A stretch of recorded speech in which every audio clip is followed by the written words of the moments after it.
And this is the week that North Korea promised to invite reporters from 5 countries to watch the dismantlement of the regime's nuclear test site in Punggye-ri. Now, the first batch of South Korea reporters left for Beijing this morning for a stopover before hopefully taking the short flight to the north. But they're traveling under a cloud of uncertainty as Pyongyang appears to be refusing to accept their visa applications, a must for them to enter North Korea to cover this event. For more, we connect live to our Jiwon at Seoul's Foreign Ministry. Jiwon, so still no word from North Korea on these visas? Nope, Ji-yoon, not yet. Seoul's Unification Ministry sent the list of reporters to the north once again this morning for their confirmation, but still no response. As for the journalists who left this morning, 4 South Korean reporters from news agency News One arrived in Beijing about an hour ago.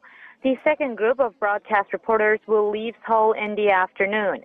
Those already in China are expected to visit the North Korean embassy in Beijing right away to try and get a visa for their travel to the north on Tuesday.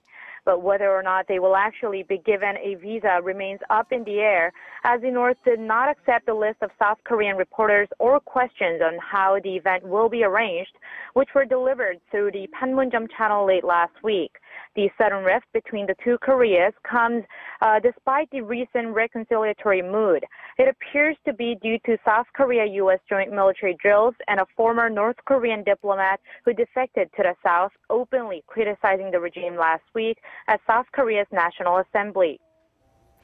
So the South Korean reporters are still in limbo, but there are journalists coming in from other countries like the U.S., China, Russia, and the U.K. I mean, have North Korea given them the green light? Yes, Ji-yoon, what we know so far is that reporters from ABC and CNN were asked by the North to gather at the North Korean embassy in Beijing on Tuesday morning.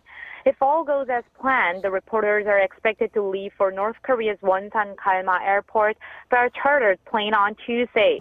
Wonsan is where the reporters will have their accommodation, and there will also be a press center there. From Wonsan, the reporters will take a train to get to the test site, which could take place any day between Wednesday to Friday. The reporters are expected to leave North Korea on Saturday or Sunday. Meanwhile, U.S.-based North Korea monitoring website 38 North reports that the dismantling of the test site has begun. According to satellite images, 38 North says several key operational support buildings have been raised, and some of the rails for the mining carts that go in and out of the tunnels have also been removed. What's also notable is that 4 rows of small structures placed on the hillside some 200 meters south of the site's west portal have become much more visible.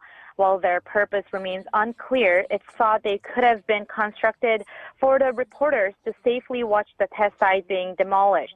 Back to you, Ji-yoon.